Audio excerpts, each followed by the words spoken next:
갈라디아서 5장 1절로 12절 말씀입니다. 그리스도께서 우리를 자유롭게 하려고 자유를 주셨으니 그러므로 굳건하게 서서 다시는 종의 멍에를 매지 말라. 보라, 나 바울은 너에게 말하노니 너희가 만일 할례를 받으면 그리스도께서 너희에게 아무 유익이 없으리라. 내가 할례를 받는 각 사람에게 다시 증언하노니 그는 율법 전체를 행할 의무를 가진 자라. 율법 안에서 의롭다함을 얻으려 하는 너희는 그리스도에게서 끊어지고 은혜에서 떨어진 자로다. 우리가 성령으로 믿음을 말미암아 의의 소망을 기다리노니 그리스도 예수 안에서는 할례나 무할례나 효력이 없으되 사랑으로서 역사하는 믿음뿐이니라. 너희가 다름질을 잘 하더니 누가 너희를 막아 진리를 순종하지 못하게 하더냐. 그 권면은 너희를 부르신 이에게서 난 것이 아니니라. 적은 누룩이 온 동이에 퍼지느니라. 나는 너희가 아무 다른 마음을 품지 아니할 줄을 주 안에서 확신하노라. 그러나 너희를 요동하게 하는 자는 누구든지 심판을 받으리라. 형제들아, 내가 지금까지 할례를 전한다면 어찌하여 지금까지 박해를 받으리요? 그리하였으면 십자가의 걸림돌이 제거되었으리니 너희를 어지럽게 하는 자들은 스스로 베어버리기를 원하노라. 아멘. 오늘부터 우리가 40일 우리가 특별 돌파 기도회를 하기 전까지 4주가 남게 되는데요. 갈라디아서 5장과 6절 말씀을 4번에 걸쳐서 함께 살펴보려고 합니다.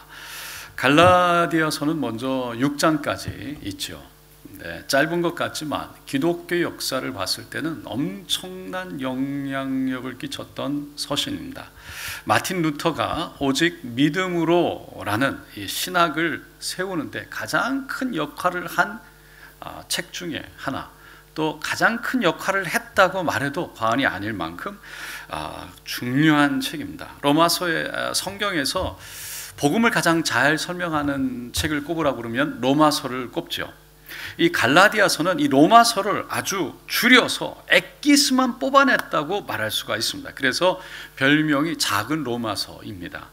갈라디아서의 배경을 잠시 보면 이 갈라디아서 서신을 받았던 자들, 수신자들이 갈라디아에 있는 교회들이다라고 1장 2절에 말하고 있고요. 기록 연대가 주후 49년경이다라고 말합니다. 그 말은 사도신경 15장에 나오는 예루살렘 회의가 있기 전에 이 갈라디아서가 기록된 것이다 라는 거죠. 그러니까 할례를 받아야지만 구원이 있는가, 할례를 안 받으면 구원이 없는가, 이것에 대한 이 논의를 하기 위해서 사도 바울이 예루살렘에 가서 예수님의 제자들 사도들과 함께 논의했던 그 예루살렘 회의가 있기 전에 이미 갈라디아서를 기록했다는 거예요. 그 말은 사도 바울은 이미 오직 믿음으로 구원받는다라는 이 사실을, 분명한 신학적인 진리를, 그 입장을 이미 가지고 있었다라는 것입니다. 갈라디아서가 기록될 당시에 이 갈라디아에 있던 교회들은 혼란을 겪고 있었는데 그 이유는 유대주의자들 때문이었어요. 유대주의자들이라고 하면 예수를 믿고 받아들이긴 했는데 여전히 유대교회에서 지키고 따르고 있는 전통도 지켜야만 구원에 이를 수 있다라고 주장하는 자들입니다. 그런 유대주의자들이 유대 지역에서만 머물러 있던 것이 아니라 이 안디옥까지 가게 된 거예요. 그리고 그 복음에 대해서 그 있는 순수함을 전한 것이 아니라 조금 변형시켜서 전했기 때문에 갈라디아에 있던 교회들이 혼란을 겪게 된 거죠. 유대주의자들의 주장은 그래서 이 이방인, 유대인이 아니었던 사람이 예수를 믿고 이제 구원을 받게 되는, 그리스도인이 됐게 되면 반드시 할례를 받아야지만 구원을 받게 된다. 할례라는 것은 바로 유대인인 것, 하나님의 선택된 택된 백성, 선민이라는 것을 표시하고 그들의 자랑으로 나타낸 그 믿음의 표식인데, 그것을 이방인들이 받아야지만 구원에 함께 동참할 수 있다라고 주장한 거죠.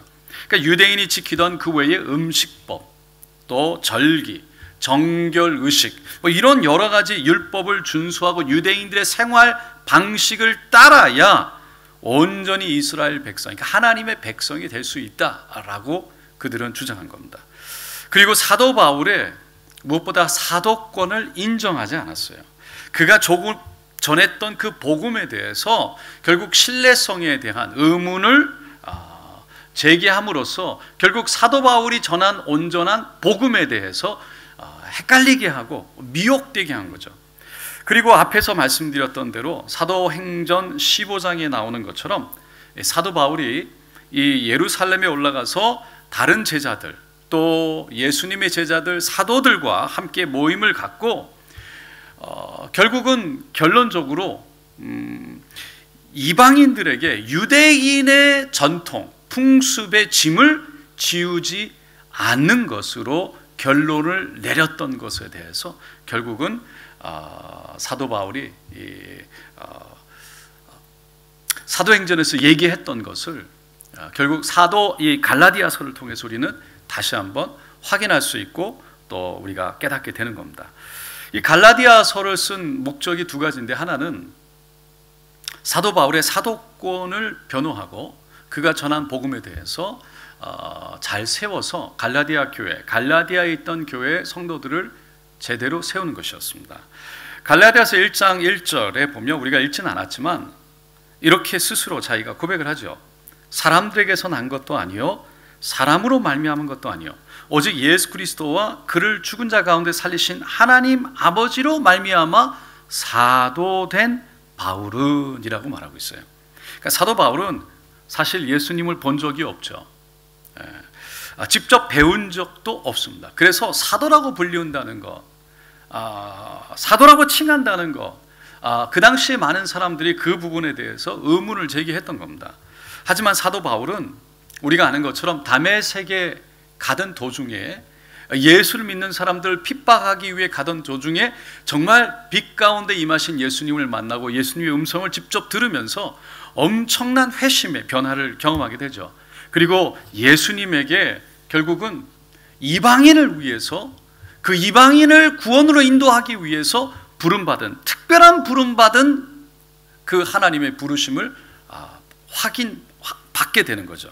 그래서 1장 1절에 자신이 사도로 부름받은 것은 사람에 의해서 세워진 것이 아니다라는 것을 확실하게 하고 있고, 오직 하나님께서 자신을 부르셔서 이방인들에게 복음을 전해서 하나님께로 나오게 하는데 그 도구로 하나님이 나를 부르셨다라는 것을 강력하게 선포하고 있는 겁니다. 그 다음 절 2절에서도 함께 있는 모든 형제와 더불어 갈라디아 여러 교회들에게 라고 말하면서 함께 있는 많은 형제들이 자신이 예수 그리스도의 제자됨, 사도됨을 인정하고 함께 이 편지에, 이 갈라디아서 편지에 동참하고 있음을 말하면서 결국은 자신의 사도성을 변증하고 증명해내고 있는 겁니다. 두 번째, 갈라디아서를 기록한 목적이 구원의 조건이 율법의 행위를 따라서 된 것이 아니다. 행위를 반드시 동반해야 된다고 얘기했던 그들의 주장이 맞지 않다. 그러니까 믿음이 있다면 유대인들의 율법을 따라서 행하고 있는 할례나 그 율법을 따라서 행하고 있는 음식법이라든지 절기를 지키는 것들을 지켜야 결국은 믿음이 있는 것이다. 그래서 결국 그것을 주장하는 유대주의자들이 맞지 않다는 것, 그 율법주의에 맞서서 오직 믿음으로 말미암아 의롭다함을 받았다는 로마서의 그 말씀을 그대로 이신칭의 복음을 다시 한번 갈라디아에 있는 교회 성도들에게 정확하게 전달하기 위해서 썼다는 것이요. 그래서 그것이 목적이라는 겁니다.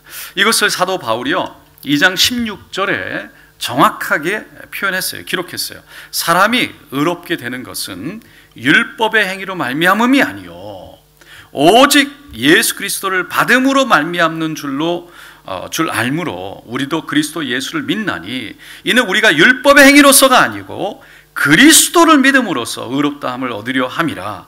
율법의 행위로서는 의롭다함을 얻을 육체가 없느니라. 믿으시면 아멘 하시기 바랍니다. 여러분, 구원은 오직 예수를 믿는 믿음으로 받는 줄로 믿습니다.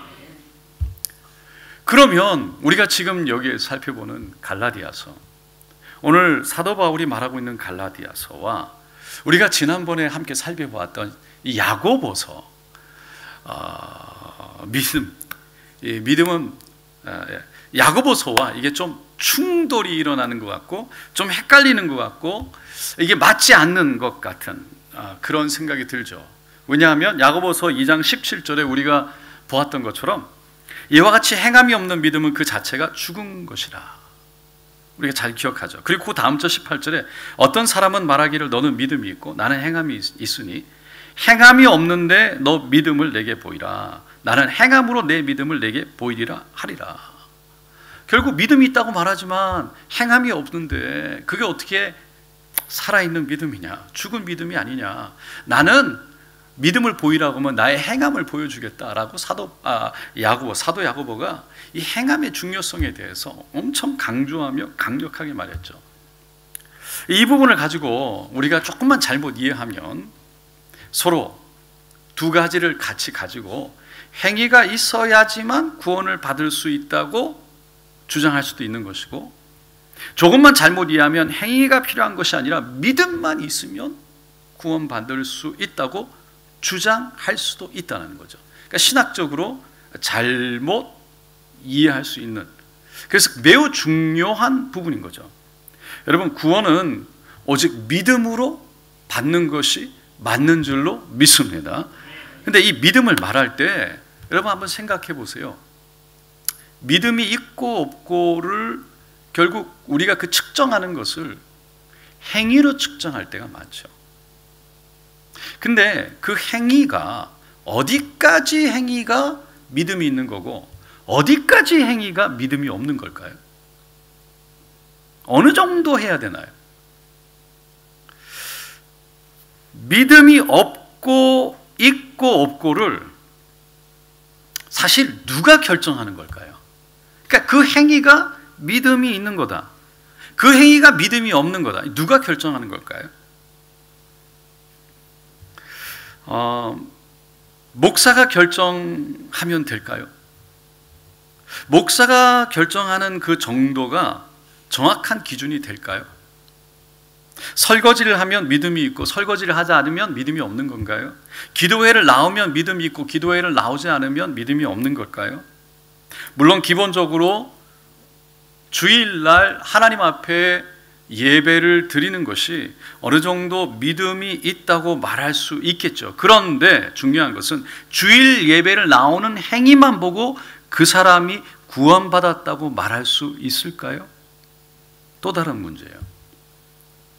이런 문제를 너무 쉽게 행위만 보고 믿음이 있다 없다고 말하게 되면, 잘못하면 복음의 그 구원의 진리를 얘기하보다 내가 결정한 내 기준에 의해서 구원 받고 안 받고 믿음 있고 없고를 얘기하는 내가 복음을 말할 수, 그러기가 쉽다는 거죠.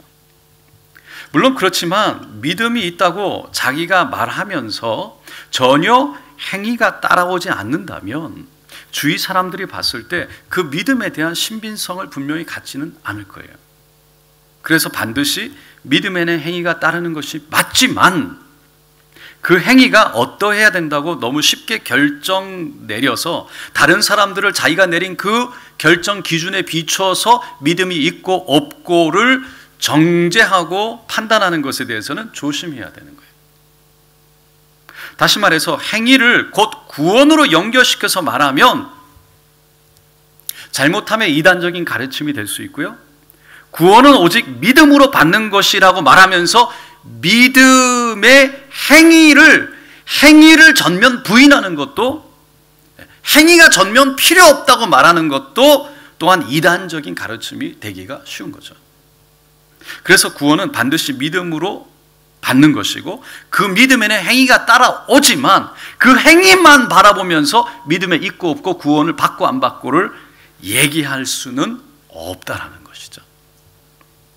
그러니까 구원은 믿음으로 받고, 믿음은 결국 행위가 드러나게 되지만 행위가 있다고 구원을 받았다 안 받았다 말할 수 없다.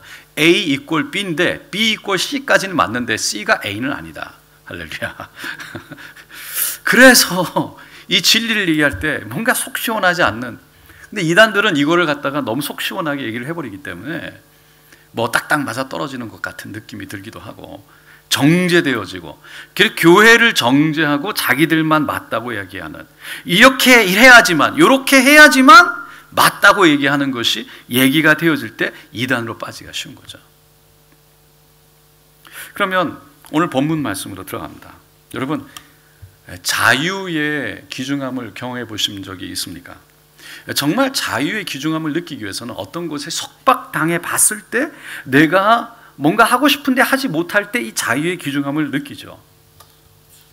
예를 들어서 감옥에 있어 본 사람이 그 자유의 속박을 당했을 때 그때 자유의 중요성을 깨닫게 된다는 겁니다. 우리가 잘 알듯이 사도 바울이요, 감옥에 갇혀 봤어요. 그래서 그는 자유의 귀중함을 잘 이해했습니다. 그렇게 옥에 갇혀서 그는 에베소서, 빌립보서, 골로새서, 그리고 빌레몬서까지 4권의 4편지, 옥중서신, 감옥에서 편지를 보내는 일을 했죠. 그러면서 그 중간중간에 정말 영적으로 자유하는 것이, 내가 육적으로는 갇혔지만 영적으로 자유하는 것이, 내 영이 자유로운 것이 얼마나 중요한 것인지, 이거를 복음을 통해서 내가 자유하게 되는 것, 내 영이 자유하게 되는 것이 얼마나 중요한 것인지를 정말 뼈저리게 경험하면서 그 중요성을 중간중간에 기록했어요. 오늘 본문 말씀 갈라디아서 5장 1절에 그리스도께서 우리를 자유롭게 하려고 자유를 주셨으니 그러므로 굳건하게 서서 다시는 종의 멍에를 매지 말라. 그럼 우리는 구원받은 줄로 믿습니다. 이 구원은 예수를 믿었기에 받게 된 하나님의 은혜인 줄로 믿습니다. 그러니까 다시 말해서 우리가 구원은 율법을 지켜서 받은 것이 아니고요, 전적으로 하나님의 은혜로 받게 됐다는 거예요. 이 구원은 내가 무엇을 해서 받은 것이 아니라는 거예요. 하나님이 주셨다는 거예요. 그냥 하나님이 선물로 주셨어요. 그래서 은혜라는 거예요. 하나님은 오직 예수 그리스도를 믿음으로 구원받는 길을 열어놓으셨죠. 누구를 통해서? 예수를 통해서. 그래서 구원을 받은 자는 이 율법의 속박 가운데 있는 것이 아니라 율법으로부터 자유하대요. 갈라디아 교회의 유대주의자들은, 할례당들은 할례를 받아야지만, 율법의 행위가 있어야지만, 율법을 따라야지만 구원이 있다. 그러니까 십자가를 믿고 예수를 믿는 것으로는 부족하고 플러스 할례를 해야 된다라는 것을 주장했다고 그랬어요. 하지만 사도 바울은 예수님은 이미 율법을 완성하셨다고 그랬어요. 그러니까 이 예수님이 이 땅에 오신 이유는 율법을 완성하기 위해서 오셨다는 거예요. 예수님이 율법을 다 지키시고, 그래서 율법의 모든 필요를 충족시켜 버렸기 때문에 우리는 그 율법에 더 이상 짓눌려서 율법 안에 살아갈 필요가 없고 율법으로부터 자유함을 받은 자라는 거예요. 믿으시면 아멘 하시기 바랍니다. 잘 이해해야 됩니다. 할렐루야. 이거 잘못 이해하면 율법이 제가 필요 없다, 율법 안 지켜도 된다, 마음대로 살아도 된다, 요것만 따서 이야기하면 제가 그렇게 얘기하는 사람이 되는 거죠. 바로 이단됩니다. 할렐루야.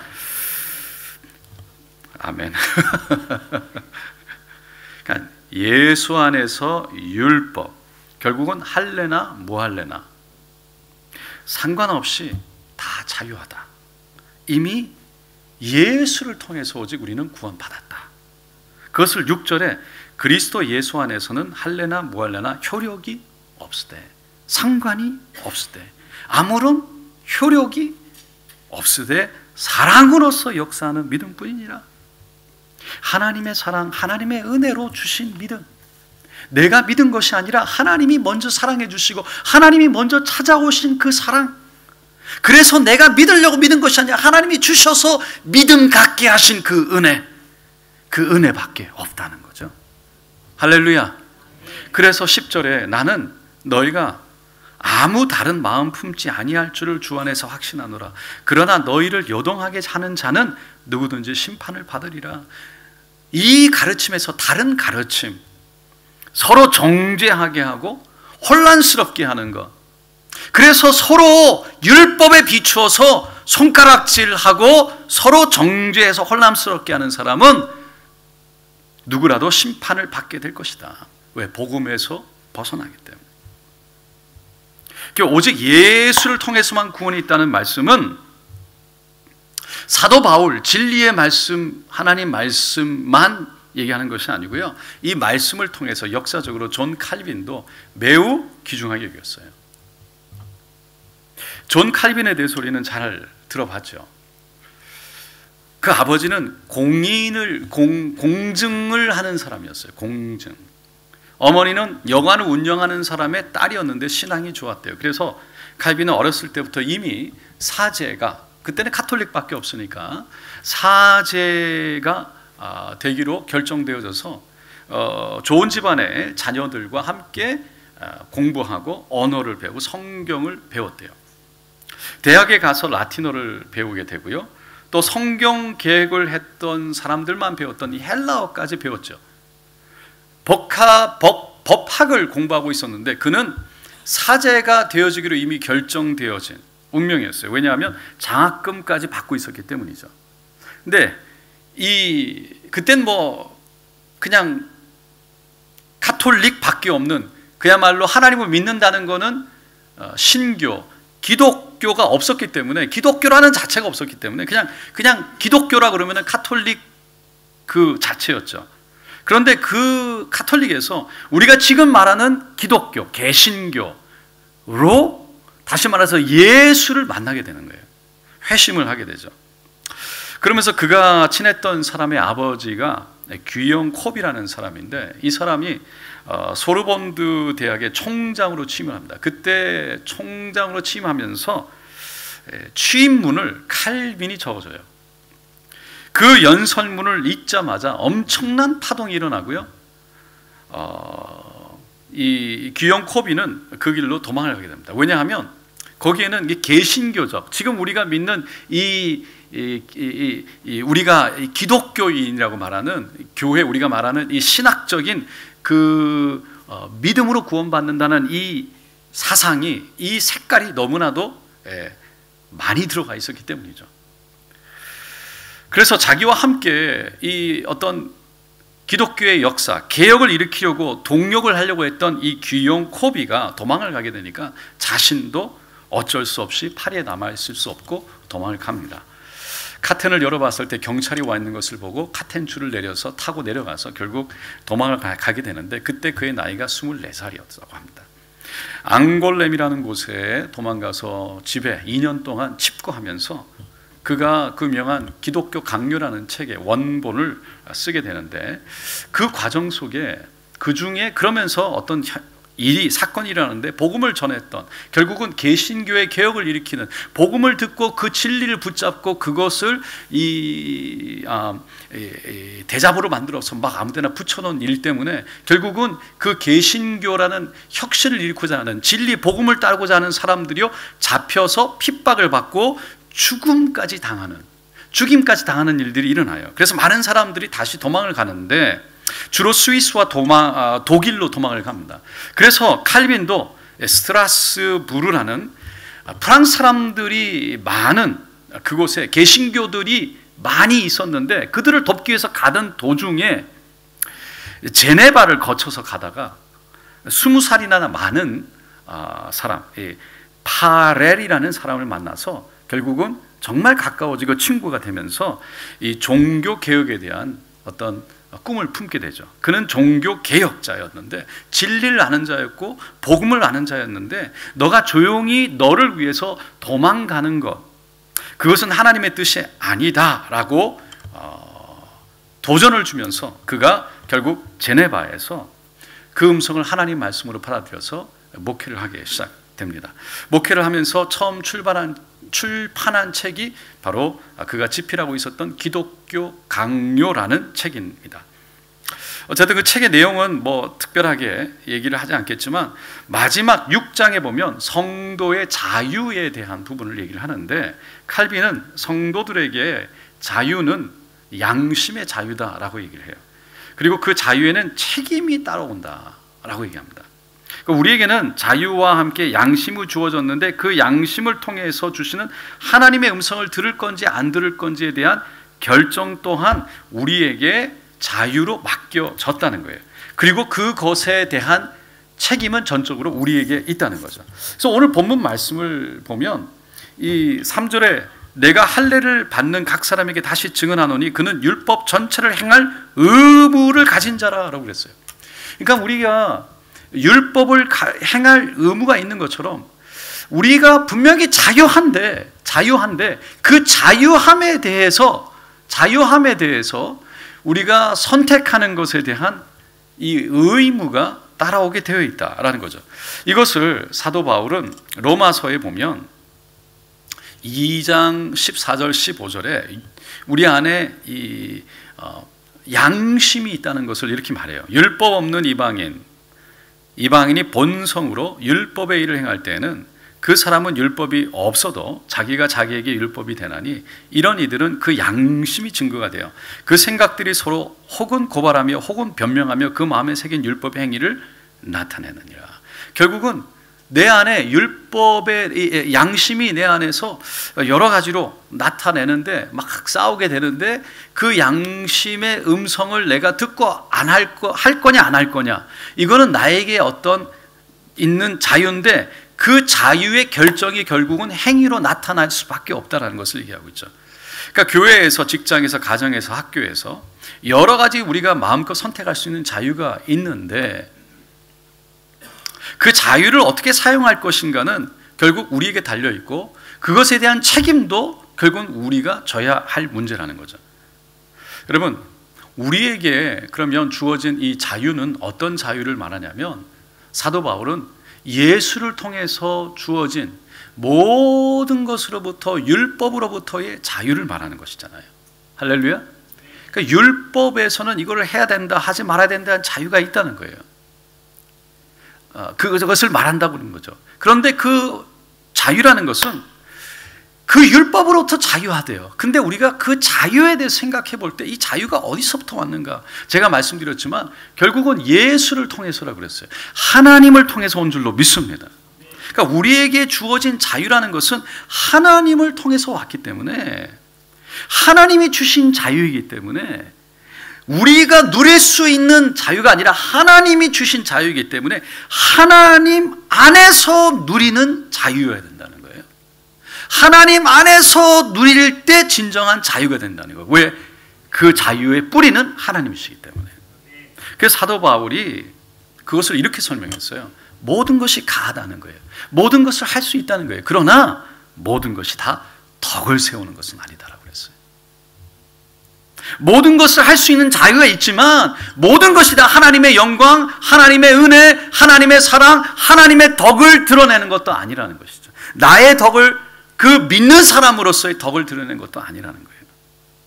사도 바울은 오늘 본문 12절까지 읽었는데 그 13절, 그 다음 절 13절에 보면 진정한 자유의 의미를 이렇게 설명하고 있어요. 한번 다 같이 읽어보겠습니다. 형제들아, 너희가 자유를 위하여 부르심을 입었으나 그러나 그 자유로 육체의 기회를 삼지 말고 오직 사랑으로 서로 종노릇하라.